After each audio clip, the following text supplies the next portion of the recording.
Maharaji, kindly explain how was the nature created? Listen to the story patiently because anyone who hears this for the first time will feel that this is a baseless story. But after some time, on seeing the evidence, you will have to accept it. And it will be accepted. Until you get to know about the creation of nature, you cannot understand this true spiritual knowledge, Tattva Gyan, or any holy scriptures. Consider this creation of nature to be a master key to understand all the holy scriptures, to see their hidden treasure. This is the master key, that is the main key. That is why you are often given the knowledge about the creation of nature. In Satlok, with one word, God created 16 islands. Then with 16 words, He created 16 suns. After that, God entrusted the rest of Satlok's creation to one of his 16 sons, Achint, and ordered, Achint, you are now the creator. He ordered Achint to show that this creation is not a child's play and nothing can be done successfully without the Almighty. What did Achint do? With his word power, he created a male entity called Akshar Purush. In Gita's chapter 15, verse 16, two Purush gods have been mentioned, Kshar Purush and Akshar Purush. The origin of Kshar Purush and Akshar Purush is being described now. Achint created Akshar Purush with his word power. By the order of God, God had given him this much power of word. When Akshar Purush was born, he walked off of his own accord. Achint asked for his help in the creation of nature. Akshar Purush didn't listen and went to Mansarovar, which was filled with nectar. He jumped into it to take a bath, started enjoying there and fell asleep. There the body is without breaths. Now he was sleeping and Achint, while sitting, witnesses. Then God said that this work can't be done without Almighty Himself. And now you can relax. Then God went there. God, that Satya Purush, eternal God, Kabir Dev, took some nectar from that Mansarovar and made an egg out of it like a magician. He inserted a soul into that egg with his word power and put that egg in the water. That egg was very big in size. It went down with a thunderous noise. The thunder of the egg disturbed Akshar Purush's sleep. Now, if someone is woken up from a deep slumber, one becomes very angry. He expressed his anger and looked at the egg in anger, due to which the egg burst. From it, this Kshar Purush, that is Jyoti Niranjan, Kal, came out in a human form. God said to both of them that, Akshar Purush, you were in deep slumber. God spoke through an ethereal voice. You both may come out. To awaken you, this entire spectacle has been displayed. You both may come out. Both of them came out. And then he said to them, you may live in Achint's island, all three of you. In one island, both of them went away and one was Achint. Now after some time, this Kshar Purush, whether you call him Jyoti Niranjan or Kshar Purush, and Akshar Purush, whom you may call Parbrahm, both of them started living in Achint's lok. After some time, this Kshar Purush, that is Jyoti Niranjan, or you may call him Kal, he would be called Kal later on. This Kshar Purush thought that we three, Achint, Akshar Purush, Kshar Purush, are living in one island and our other brothers are living in their separate islands. After that, what did God do? God created all of us who are here in the forms of ant, elephant, man, king, god, goddesses, etc. Whoever it is, after creating everyone, God had given separate places to everyone in Satlok, saying, live here comfortably. So he got worried, distressed and jealous that all three of us are in one place and all others are living independently in separate places. So he started doing meditation. When he meditated for 70 eras, God asked him, what do you want? The Supreme God asked him, what do you want? He said, "O Father, O Supreme Father, this place is insufficient for me, kindly grant me a separate place." So Supreme God gave him 21 Brahmands, like a rich father gives 21 plots to his son, that take these 21 plots. He went there and started living there. He saw that they were very empty. He thought that some construction should be done in these. He again meditated for 70 eras. How did we get trapped here? How did we come with this Kal in this evil world? We had made a mistake there. Our father had given us all the facilities. There was no inconvenience of any kind. We were immortal. We always used to remain young. We had families there. The entire group, the entire families. There is creation in Satlok and it is similar to this world. But there are pure souls there. There is no death there. There is no old age. Trees are evergreen. There is no attachment or hatred, no division among brothers. And those from the Radha Swami sect and all others say there is only light everywhere in Satlok. The soul gets merged into God like they're a drop in the ocean. Do we want to die by drowning there? We are seeking God, we are searching for God, that we will see Him, we will sit with Him and talk to Him, we will tell Him our tale of woe, we will feel ecstatic looking at Him. They say that God is formless, He is light, and the soul merges into Him like a drop in the ocean. It equates to dying by drowning. Does anyone have this courage? If we say, let us die in the ocean, you will attain God, you won't even go near. They are just making fool of us. They all know that they are ignorant about Satlok. Even they know that they are not going anywhere. They simply create castles in the air and the reverent beings listen to them. So there is similar creation there as it is. God has a human form. The brightness of his one hair follicle is equivalent to the combined light of millions of suns and moons. Such is the radiance of God's body there. From there, he comes here by acquiring a lesser radiant and simplified form. Vedas also state this, and God has himself sung his glory 600 years ago in Kabir Vani, the speech. So from there, God himself came and told this. So leaving our God, who had given us all happiness, we got attracted to him. Kshar Purush, who was meditating on one leg, we looked at him in awe, and that look at for how many eras he stood on a single leg. He's simply amazing. Now we had equated this disease evil from there only. That we have now, for example, an actor or actress dance, jump around and apply heaps of makeup for their living, and we get captivated by them. If any actor or actress comes here in Barwala or Hisar, these local young boys and girls will assemble and queue up in thousands. They see them from a distance, that there he is standing, there she is standing. After wasting their time the whole day, they return empty-handed. If he or she is standing there, then what did you get? They are wandering there for a livelihood and we get enamored of them.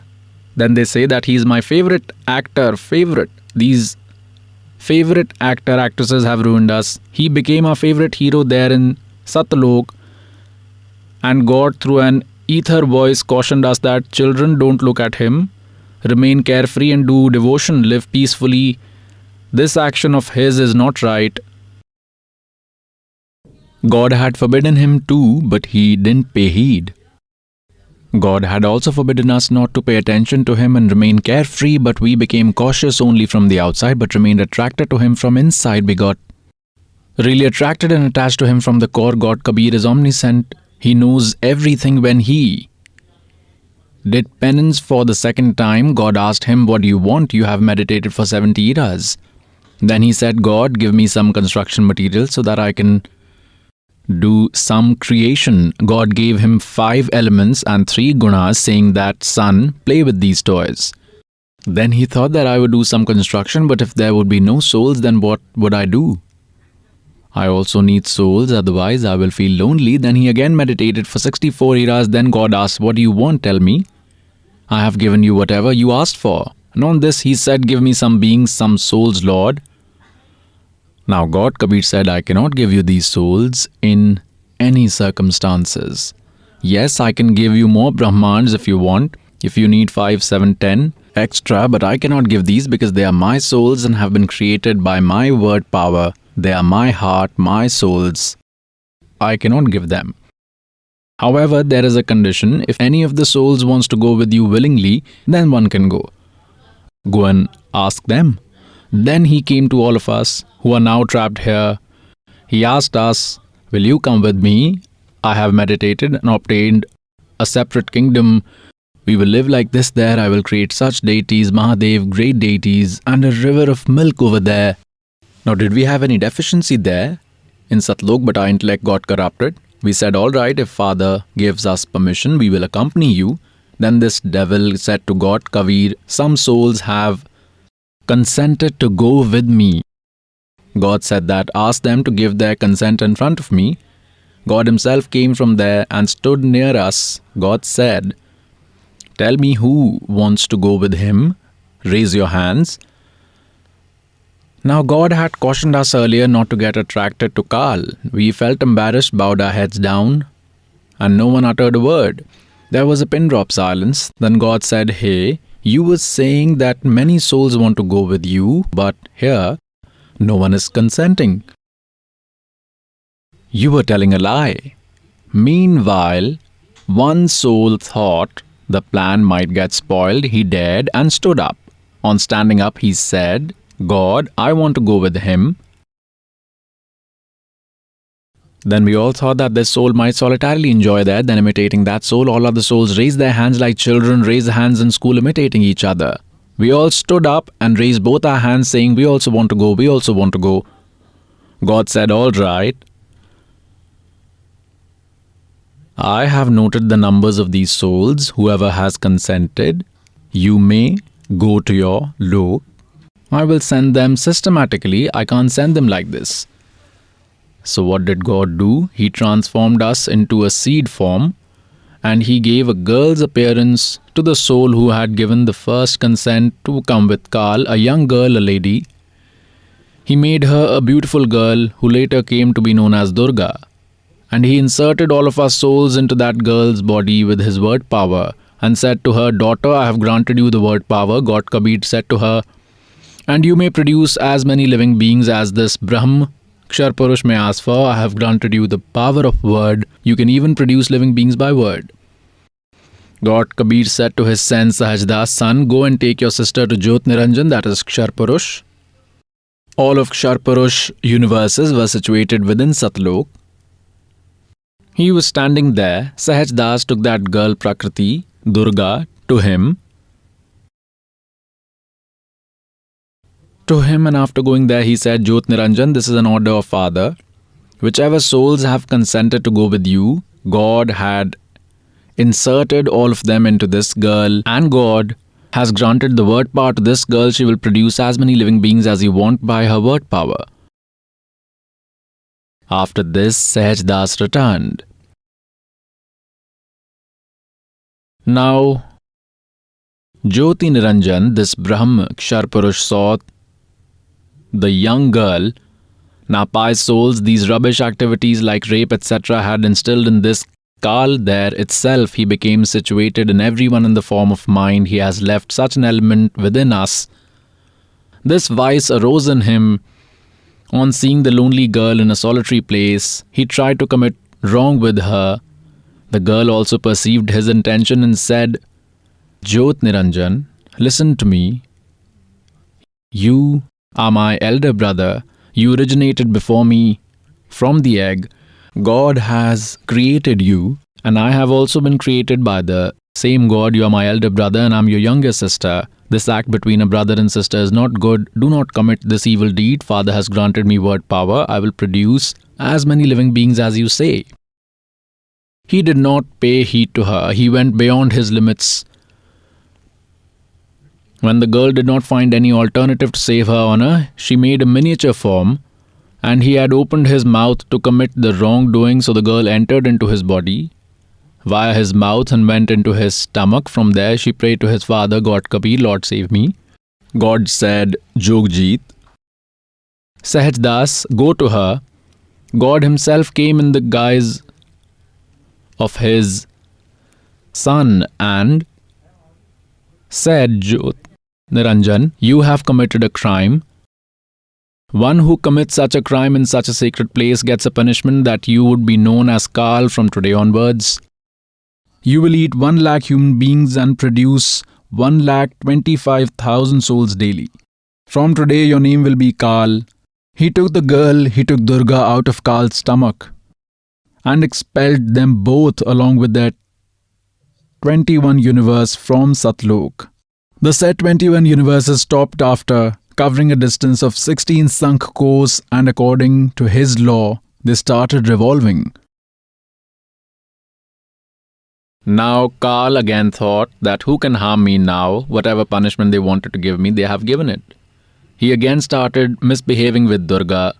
She again pleaded with him that, Jyoti Niranjan, firstly, you are my elder brother and I am your younger sister. Secondly, I have come out of your stomach, so I am your daughter too. Here Durga said everything in order to save herself and to save her respect. Satan ignored Durga's appeals. God had to see how sinful this devil can become.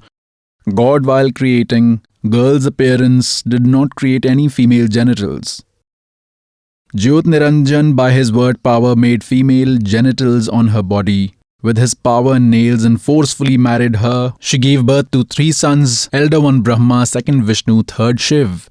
अब मैं तुमसे कहूँ चिताई, त्रिदेवन की उत्पत्ति भाई. ज्ञानी सुने सो हृदय लगाई, मूर्ख सुने तो गम ना पाई. माँ अष्टंगी पिता निरंजन, ये जम दारुण वंशन अंजन. पहले की निरंजन राई, पीछे से माया उपजाई. मैया रूप देख अति शोभा, देव निरंजन तन मन लोभा. निरंजन कीन है भोग विलासा, माया को रही तब आशा. 3 पुत्र अष्टंगी जाए, ब्रह्मा विष्णु शिव नाम धराए. 3 देव विस्तार चलावे, इनमें यो जग धोखा खावे. 3 गुणों की भक्ति में ये भूल पड़ो संसार. कहे कबीर निज नाम बिना कैसे उतरो पार. 3 देव की जो करते भक्ति, उनकी कदे न होवे मुक्ति.